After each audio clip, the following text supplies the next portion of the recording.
Hi viewers, welcome to our channel. Today என்ன ஸ்பெஷல்னா நம்ம சூப்பரான ஒரு 10 மினிட்ஸ் செய்யக்கூடிய ஒரு ரெசிபி தாங்க பார்க்க போறோம். காலிஃப்ளவர் கிரேவி தாங்க.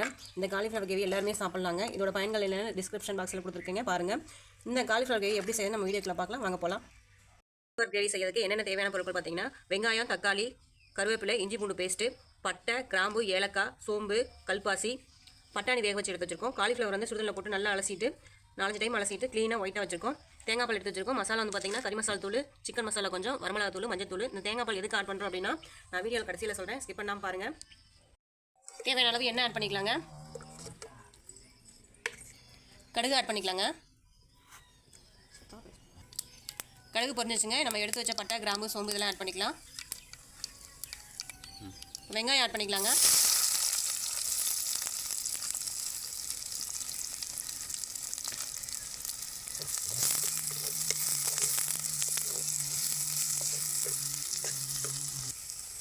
வெங்காயம் ஓரளவுக்கு வதங்கிடுச்சுங்க. இப்போ கருவேப்பிலை ஆட் பண்ணிக்கலாம்.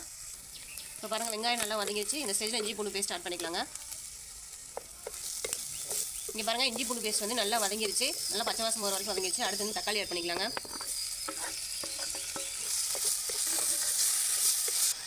இந்த தக்காளி நல்லா வதங்கிறதுக்காக கொஞ்சம் உப்பு ஆட் பண்ணி நல்லா வதக்கிக்கலாங்க. பாருங்கள் தக்காளி நல்லா வதங்கிடுச்சு. நம்ம எடுத்து வச்சுக்க மசாலா எல்லாம் ஆட் பண்ணிக்கலாம். உங்களுக்கு காரத்தை அந்த மாதிரி ஆட் பண்ணிக்கோங்க. இந்த மசாலா அடிப்பிடிக்காமல் இருக்கிறதுக்காக கொஞ்சமாக தண்ணி ஆட் பண்ணிக்கிறோங்க. இப்போ பாருங்கள் இந்த மசாலா எல்லாம் நல்லா வதங்கி பச்சை வாசம் போகிற வரைக்கும் வதங்கிடுச்சு. எண்ணெய் நல்லா பிரிஞ்சு வந்துச்சு. இந்த ஸ்டேஜில் நம்ம பட்டாணி ஆட் பண்ணிக்கலாங்க. கொஞ்சம் நல்லா வேக வச்சு எடுத்து வச்சு போட்டிருக்கேங்க.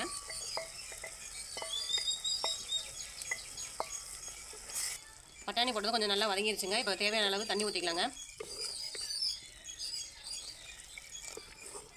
இது கூட நீங்கள் உருளைக்கிழங்கு வேறு என்ன காய்கறி வேணாலும் ஆட் பண்ணிக்கலாங்க. கேரட்டு, பீன்ஸ் எல்லாமே ஆட் பண்ணிக்கலாங்க. நம்ம தண்ணி ஆட் பண்ணலைங்க. நல்லா கொதிச்சு எண்ணெய் பிரிஞ்சிச்சுங்க. இப்போ வந்து நம்ம காலிஃப்ளவர் ஆட் பண்ணிக்கலாங்க.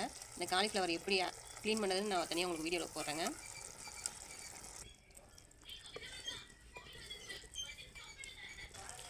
இப்போ நம்ம தேங்காய் பால் ஆட் பண்ணிக்கிறோங்க. இந்த தேங்காய் பால் எதுக்காக ஆட் பண்ணுறோன்னா குழம்புல இருக்க அதிக காரத்தன்மையை கட் பண்ணி குழந்தைங்க எல்லோரும் சாப்பிடக்கூடிய ஒரு நல்ல டேஸ்ட்டை கொடுக்குங்க. வயிறு புண்ணானவங்களுக்கு இது சாப்பிட்லாம். காரம் சாப்பிட்ணுன்னு ஆசைப்படுறவங்க. இப்போ பாருங்கள் தேங்காய் பால் ஊற்றி நல்லா கொதி வந்துருச்சுங்க. எண்ணெய் நல்லா பிரிஞ்சு வந்துருச்சு. இப்போ இறக்கிடலாம். சுவையான சூப்பரான ஒரு காலிஃப்ளவர் கிரேவி ரெடி ஆயிடுச்சுங்க. இது சாப்பாட்டுக்கு மட்டும் இல்லைங்க, இட்லி, தோசை, சப்பாத்தி எதுக்கு வேணால் ஊற்றி சாப்பிட்டுக்கலாங்க. ஒரு சூப்பரான டிஷ்ஷுங்க.